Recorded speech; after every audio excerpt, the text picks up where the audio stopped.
you don't throw away the bourbon industry just because Rebel Yell is out there, okay?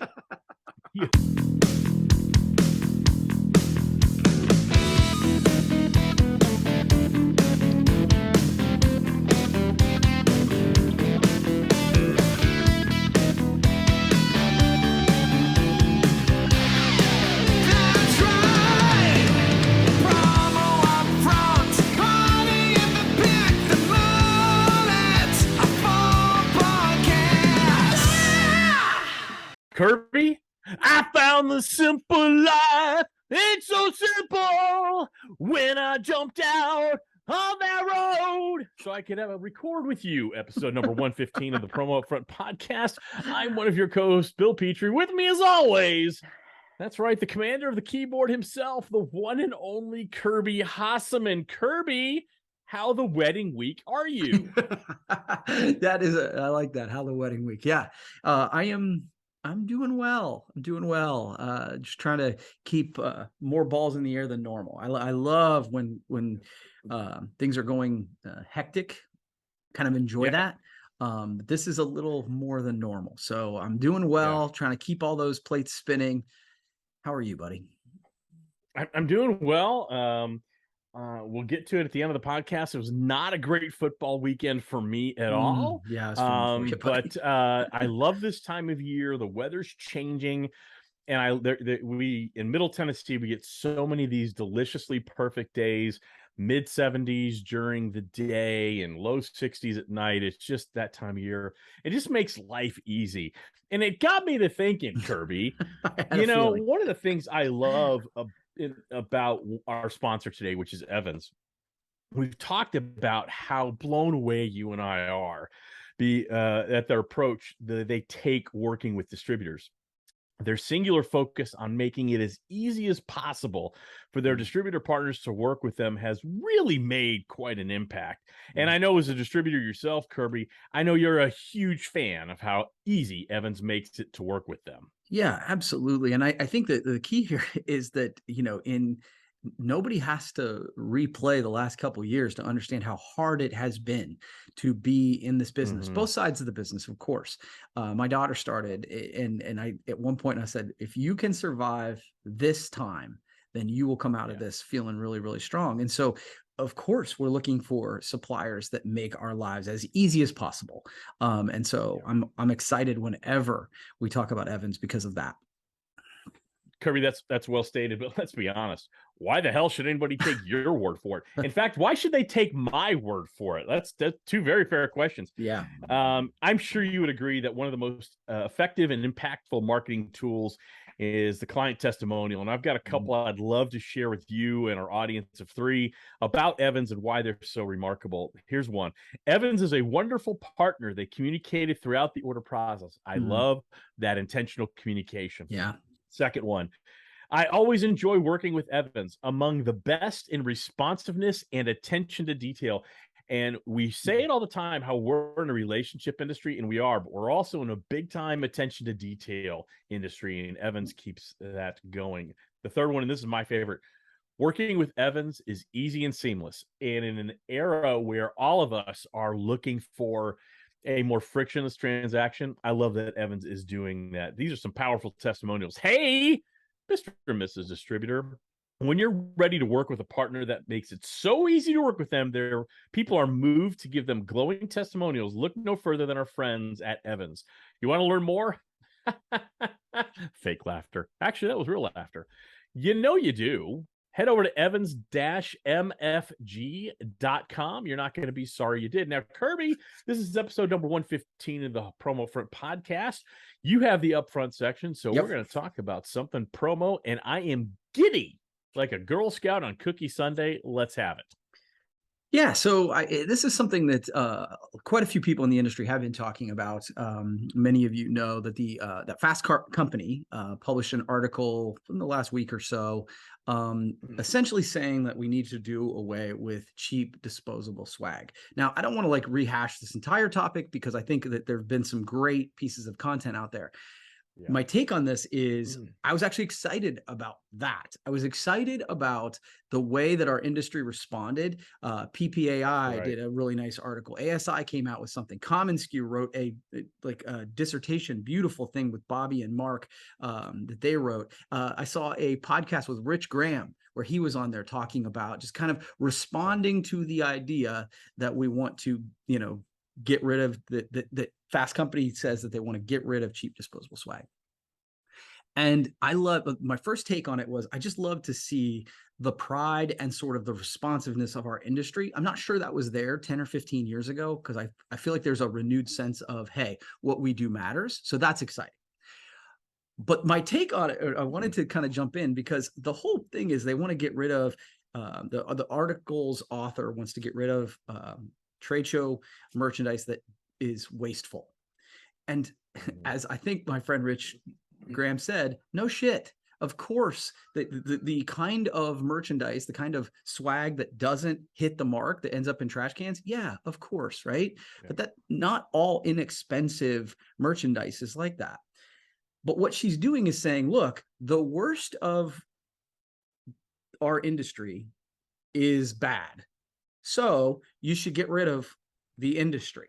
And I'm like, well, that's great logic. So I wanted to give us the opportunity to look at other industries that because of their very worst, we should get rid of the whole damn industry. Okay. So I'm going to give you a couple. All right. And you can jump in whenever you're ready. All right. So for example, email. Some people spam. They send out unsolicited emails. So email marketing should, of course, get rid of it. Away forever. Get rid of it. Right. Yeah. Okay. Get rid of it. Okay. Okay. Loud used car sales like radio and TV ads, those are really annoying. So I think all marketing that happens on radio and television obviously needs to go away, right? Out the door. Get rid of it. Done. Okay. Canceled. How about articles in magazines that are repeated? That, lazy journalism that's clickbaity. Since some journalists do that, we should probably get rid of all magazines as well. So those are my three examples so far. I've got others, but I didn't know if any pop into your head. Yeah, well, some journalists like this journalist who recycled, for the most part, an article that was written 2 years ago that prompted great response from the industry. And like you said, let me touch on the first thing you said. Yeah. I love the galvanizing of our industry when things like this happen. And I can't remember the author's name. I think it's Elizabeth something or other. Elizabeth Sagrin, I think is correct. I believe you. She wrote an article very similar to this 2 years ago. In fact, when I first saw it, someone actually called me out on the promotional products page. Hey, Bill, what's your take on this? We'd love to see you write something about it. And my first thing, and I actually wrote it and then had to change it. I glanced at the article and go, this is just a repeat of the same article of 2 years ago. Right. That prompted great response from Mark Graham. They were on, she was on a SKU cast. In fact, she was even invited to speak at a SKU event about this. And I felt like there was this meeting of the minds. And then this article, and then I read it again, realized it's just an updated version of that article. And I don't know if she was tight against a deadline or whatever. But it annoys me. And I think your analogy is a delicious one. It's perfect, right? You can't always throw the baby out with the bathwater. And that's what she's advocating here. None of us like ineffective promo. None of us like to sell crap that's not helpful in furthering the messaging of the client. That's not what we're trying to do. Do we always hit the mark? Absolutely not. We're human. And that's part of the human condition, right? When we make mistakes. But you don't throw away the bourbon industry just because Rebel Yell is out there, okay? You don't throw away the music industry because Milli Vanilli was a thing once upon a time. You don't throw away the movie industry just because Top Gun Maverick was made, right? You have to. I'm joking, but you don't throw away the movie industry because of Ishtar, right? A famously horrible movie. So I think it's important that we look at what we're doing and try to minimize the negative effect of bad promo. And I think as an industry, we do a pretty good job of that. So kudos to, so I ended up not writing something because by the time I started writing things, Mark and Bobby from commonsku had already responded. Tim Anders from ASI had already responded. And I'm like, what am I going to say that those guys haven't already said? Right. So I'm 100% with you here. I don't get the point of the article, especially again after the outcry from 2 years ago. I felt there was this meeting of the minds, so I was gobsmacked when I saw that it was her writing this article again, or recycling an article. Yeah.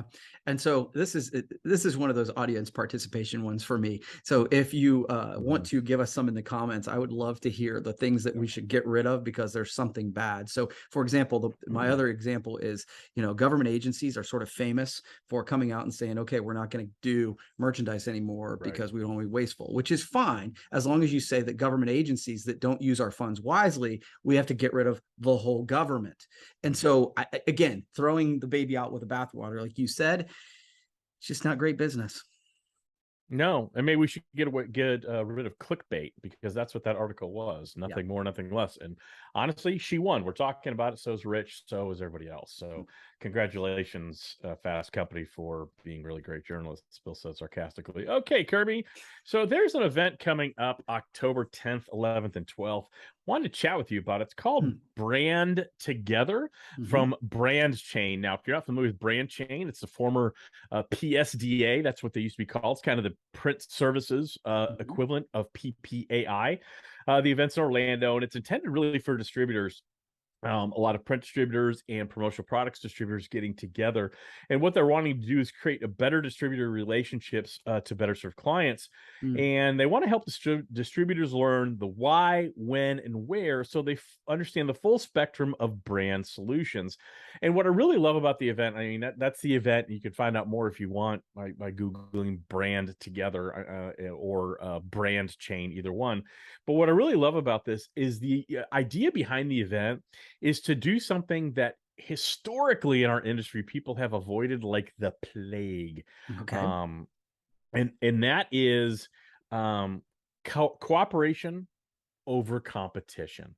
And I really think that's such an important thing that we've really realized. For example, I'm on the business services side of the industry. I serve both suppliers and distributors. Now, I'm not, I don't really exist in the world of PPAI, but joking, of course, but I do collaborate with some of my competitors. I do collaborate with Charity Gibson. I do collaborate with the boys from Soapbox. I do collaborate with Jason Noakes from Promo Pulse.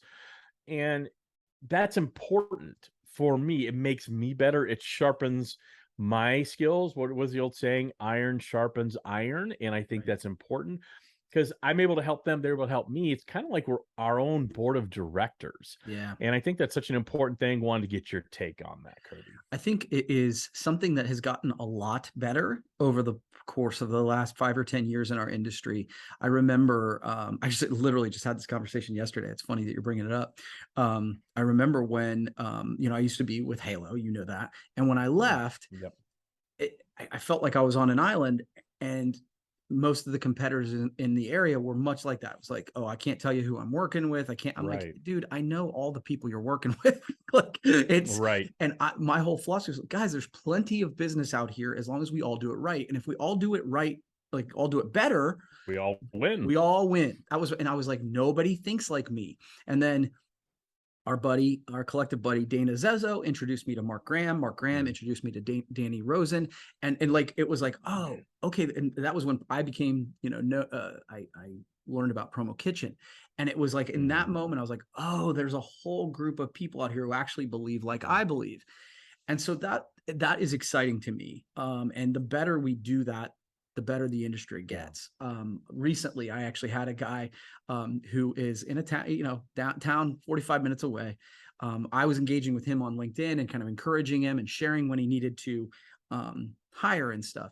And he called me and said, he's like, I want to have lunch with you to see if you're for real. He said, because nobody acts like this. And I'm just like, there's just plenty of business out here. We don't have to everyone knows that State Farm buys pens. We don't have to scratch the logo out when we put a picture on Promotional Products Professionals. and you've heard me rail against that for years. It's the silliest thing, and it's a great example of that old mindset in our industry. Yeah. And I love exactly what you said, Kirby. Rising tide lifts all boats. Yeah. And I was going to talk about the catalyst where I think this did the tipping point where this happened, and you kind of touched on it. To me, it was the formation of Common SKU. Really, I think because that community as an entrepreneur's kind of resource and solution for back-end office and technology, they encourage collaboration because they built their own ecosystem for distributors to collaborate with distributors. Danny Rose is a huge part of that. So again, part of that genesis, I think you're a big part of that too.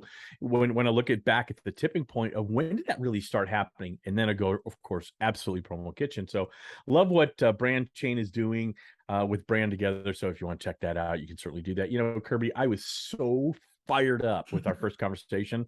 I forgot to hit the button right here to amp up the podcast. So hey, distributors, is your marketing working? If you can't answer with a hell yes, then you need to reach out to Promo Pulse. They can help you consistently amplify your sales through stunningly beautiful outbound marketing that's so easy to use. You customize it, you set it, and you forget it in less than 5 minutes. That's right, kids. Learn more at promopulse.io/amp. All right, Kirby, do you have another topic for us? Yeah. And this, I think this will be hopefully cathartic for both of us. It feels like we're very cathartic today. Yeah. Yeah. So, you mentioned it in the open. So my daughter's getting married, on, Saturday of this. So tomorrow as this drops, 2 days later, my youngest moves to Colorado Springs. We just purchased a company, and so we're putting sort of that together, and building a house and all that stuff. So I say all this to say, well, high stress in the Kirby's verse, and so I know that you are living through some additional stress with the promocations, which is super exciting. And obviously Brandivate and life and kids moving off and all that stuff. So high stress. So I'm looking for tips to de-stress. So I thought maybe I could give you a couple, you could give me a couple, and then obviously the audience can jump in and if they have any ideas. There are never enough good ideas for how to relieve stress. So you put me on the spot, but I can go first if you want, if that's okay. Yeah. No, let's go stream of Bill consciousness and see what kind of trouble I can get into. Okay, I love it. Number one stress reliever for me, and this is going to sound weird, but it's really serving others. I could talk about cooking, which I love to do. I could talk about making people cool, fun drinks, which I love to do. I could talk about, things like that, but it all really encompasses doing something that's completely for other people. I love that. So at the end of the day, I have a busy day at work.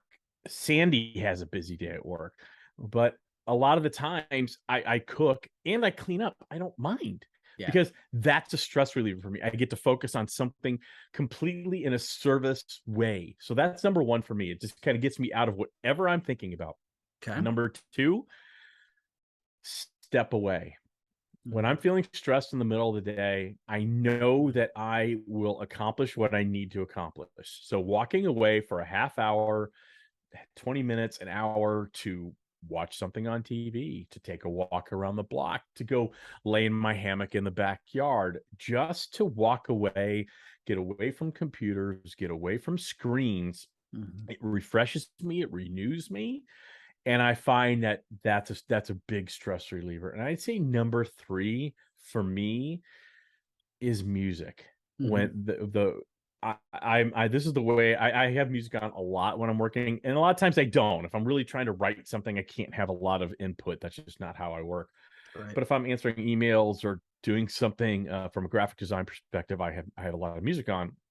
And the more stressed I am, the more aggressive I want the music. So if I'm really stressed out, I want Metallica, I want Tremonti, I want Motley Crue, I want some really hard, heavy Van Halen, and it's loud. There's no one in the house. I can completely blast it out, and that helps me in a weird way too. So those are the three ways that come top of mind to me. I know there's others. Let's hear some of yours, Kirby. Cool. Yeah. And again, audience participation, please feel free to let us know yours. For me, number one is exercise. I find that it helps my brain, helps me deal with stress. And exercise, you kind of alluded to it, might be walk around the block in the middle of the day. Part of my morning routine is really just take some steps in the morning, get my head space clear. So any kind of exercise really helps me. The thing that this is going to be weird, but future planning. I think that what I mean by that is I think like so many times we spend so much time in the weeds and that's where we get stressed out by it. But for me to spend some time and intentionally create my life 6 months to a year from now, that gets me excited rather than stressed. So that's that. Yeah. And then the third one is one I struggle with, and that's meditation. I find that it's like when I'm not doing that as a part of my morning routine, that's when the stress builds. And ironically, it's also when I'm like, well, I don't have time to do that. I've got to get too many things done. So I don't take time to do the thing that will help me, when I can de-stress, I think more creatively and all that stuff. So those are my three: exercise, future planning, and meditation. So those are mine. I'm going to add one more for me that works. The thing I know best is brand evade. And so when I'm feeling really stressed, lost, maybe sometimes that stress leads to like, I've got 3 things to do. I don't know where to go. And I'm kind of bouncing around here and there. I will focus on my own marketing. So we've been doing this campaign at Brand Evade. Things we're not good at. It's something I find funny. You wouldn't want us to craft a brew a beer because it'd be terrible, but we're good at marketing and branding. And coming up with the graphics for that and the things for that, it's such a stress reliever for me because I know it intuitively. I don't have to really think about it. And I just it's almost like I turn my brain off so that whatever creativity does live up in this melon comes right out. I do find that to be kind of a stress reliever too. And I do the same thing for promocations as we're thinking about, Josh and I are thinking about, what contests to run and things like that. So that does help me too, believe it or not. And so it's kind of a double kill 2 birds with 1 stone. I feel like my creativity flows better, but I'm really just kind of letting it flow as opposed to trying to force it. Yeah. And I think, taking action by getting things out of your head and just doing the next right thing often, like a lot of times for me, it's like that stress comes in the middle of the night. And I had a really person who worked for me said something really wise one time. And she said that everything's always darker at night. And obviously I was like, oh, that's actually really, because it's like something that I can't sleep. I'm so stressed about. And then I wake up in the morning, take action. I'm like, oh, this wasn't that big a deal. I just need to do something about it. Yeah. Another thing I think that helps me stress-wise is how I plan my weeks. I intentionally have the majority of my meetings Mondays and Tuesdays. So I get into the week and it's heavily front loaded. Yeah. Okay. But that's when I'm at my freshest. I just got off the weekend. I'm ready to go. I'm alert, I'm attentive, I'm engaged. And then at the end of the week is where I really try to focus on, if I have meetings, great, that's fine. But I really try to have, that's the time where I'm my creative stuff, the graphic design and things like that, where I'm kind of like ready for the weekend, but I've got a lot of work to do. So I intentionally craft my weeks so I'm hopefully at my best in both areas at the right times. That's cool. So I have these days that I look forward to. It's like, I have no meetings today. I've got work to do, but I've got no meetings today. Yeah, no, I like that. Well, cool. Well, like I said, I would love to hear any other stress relieving that isn't, me too. Beer and sitting by the fire. That's what I've been doing a little bit more of. And so any suggestions? That's my weekend stress reliever. Yeah. And that's my weekend stress reliever. So speaking of something that wasn't a stress reliever, let's talk about our gambling for good. We are now on week 3 of our football picks. Last week, both Kirby and I went 3 for 3. So we are neck and neck. I am ahead 7 games to 6 in Kirby in this little thing. Again, for if you're listening for the first time, Kirby and I are betting 3 NFL, 3 college games throughout the season, each week, not against the spread, just straight up heads up victory. And the loser at the end of all this is going to make a donation to PPEF. Now, we actually got a request. How can other people be part of this? And I thought about this. And Kirby, I meant to talk about this with you beforehand, but too bad we're doing it on the air. I just think all you need... Excuse me. Still, I've got a little lingering COVID cough a little bit. So I think if you want to participate, email either Kirby@Hassemanmarketing.com or me, Bill@Brandovatemarketing.com. You need to email us by Tuesday at 5 o'clock Eastern time that you're interested. We will get you the games, and you're going to have to return your picks to us. We'll read them on the air. I think that's the easiest way to do it. Love it. For anybody. We'll have a guest pick of the week starting next week. I have a feeling Josh Robbins is already crafting his email to us now. All right, Kirby, We've got some good games this week after a rough week last week. Yeah. Let's start with college. We've got Brigham Young University is ranked number 12 against the Oregon Ducks, ranked number 25, and that is at Oregon. Who do you got? So one of the things I said last week is I'm going to go with the home team a lot, but I cannot get the taste of Oregon getting stomped by Georgia out of my mouth. So I'm going BYU on that one. All right, Kirby is going BYU. I'm also going with the Mormons on that. So we are in aligned there. All right, Kirby. This is a SEC battle. You throw out the records when these two teams play. Both of them are unranked. This is Mississippi State Bulldogs at LSU. That's in Death Valley in Baton Rouge. Who you got? Yeah, when you throw out the records and all that sort of thing, you know what I don't throw out? The home field advantage. Yeah. LSU. Okay. I am going with the Mississippi State Bulldogs all day long because my son goes there. Yeah, I had a feeling. All right. This is a tough one, pal. Yeah, this is number 13 Miami going into College Station to play my beloved Texas A&M Aggies, who somehow are still ranked after getting blown out. The score did not indicate how not close that game was, getting blown out by Division II Appalachian State. So Miami at number 24, Texas A&M. Who you got? I really struggled on this one because, again, I know Texas A&M is a really tough place to play, home of the 12th man. Is it? Well, I'm trying to, and the other thing I was thinking is, man, they're going to want to bounce back. They're going to want to really, I'm picking Miami. That's what I'm doing. Okay, I am going to go. I'm going with my heart, not my brain. I'm going to go with the Texas Army Aggies on that one. That'll be a tough game to watch Saturday night. All right, Kirby, let's go to the pros. Thursday night game. So by the time this posts, we're already going to know where we stand. Los Angeles Chargers at the Kansas City Chiefs. Yeah, I actually think this is going to be, I can't wait to watch this game. I think this is going to be really fun. This was a tough one. To me, this is a heads up. I actually went and looked up what the line was. I know we're not betting against the line, but I wanted to go with what Vegas thought. And so Vegas favors Kansas City. And so I'm taking Kansas City. All right. I am taking the Bolts, the Chargers there. Okay. Seattle at San Francisco. Boy, you throw out the records when those two play.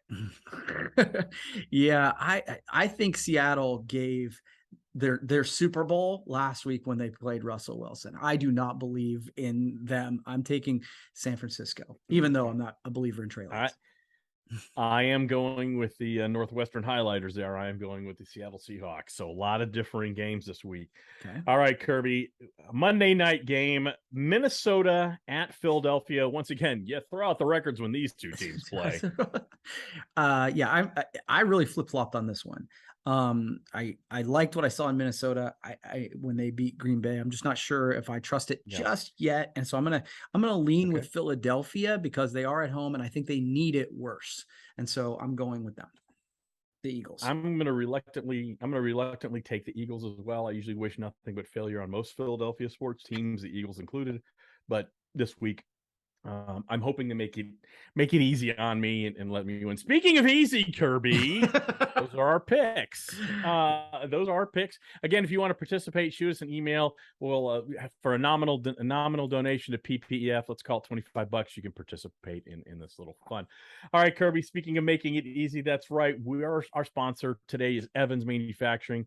They make it so easy. People, I literally have a list of testimonials of hundreds of testimonials from distributors just like you, Kirby, that are so thrilled to be working with Evans because they make distributor lives easier. So you want your life to be easy. You want those frictionless transactions. You want that communication. You don't have to ask for it. It's just given to you.